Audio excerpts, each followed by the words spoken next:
సమర్థవంతంగా నిర్వహించేందుకు వీలుగా మొత్తం 5 ప్యాకేజీలుగా విభజించి ప్రతి ప్యాకేజీకి విడివిడిగా టెండర్లను పిలిచింది. ఈ నిర్మాణ పనులను హైబ్రిడ్ యూనిటీ మోడల్ హామ్ పద్ధతిలో చేపట్టనున్నారు. ఈ పద్ధతిలో ప్రభుత్వం కాంట్రాక్టర్ల మధ్య పెట్టుబడి నిర్వహణ బాధ్యతలు పంచుకోనున్నారు. రీజనల్ రింగ్ రోడ్డు కోసం ఏదైతే సెంట్రల్ గవర్నమెంట్ జారీ చేసిన బిడ్ నోటీస్ ప్రకారం ఆసక్తి గల సంస్థలు బిడ్లను దాఖలు చేసుకోవచ్చు.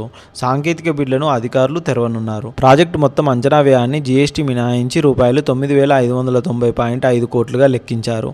రోడ్డు నిర్మాణము, భూసేకరణ, ఇతర ఖర్చులతో కలిపి ఎన్హెచ్ఏ ఈ ప్రాజెక్టు కోసం మొత్తం రూపాయలు 15,627 కోట్లు ఖర్చు చేయనుంది. ఈ ప్రాజెక్టు తుది ఆమోదం కోసం public private partnership appraisal committee అనుమతి తప్పనిసరి. గత ఏడాది 4 వరుసల రహదారి కోసం టెండర్లు పిలిచిన తర్వాత రాష్ట్ర ప్రభుత్వం ట్రాఫిక్ సర్వే ఆధారంగా దీన్ని 8 వరుసలుగా మార్చాలని అనుకున్నారు. కానీ దీనిని ఇప్పుడు కేంద్ర ప్రభుత్వం అపోజ్ చేస్తుంది అని చెప్పేసి రీసెంట్గానైతే సెంట్రల్ గవర్నమెంట్ వర్గాలు అయితే చెబుతున్నాయి.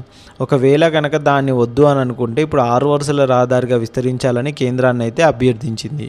ఈ విజ్ఞప్తి మేరకు ఇప్పుడు విస్తరణ పనులు చేపట్టనున్నారు. అయితే రహదారి అలైన్మెంట్లో మాత్రం ఎలాంటి మార్పు ఉండదని ఎన్హెచ్ఏ స్పష్టం చేసింది. ఈ రహదారిని గంటకు 120 కిలోమీటర్ల వేగంతో ప్రయాణించేలా అత్యున్నత ప్రమాణాలతో నిర్మించనున్నారు. ఈ ప్రాజెక్టులో మొత్తం 187 అండర్ పాస్లు,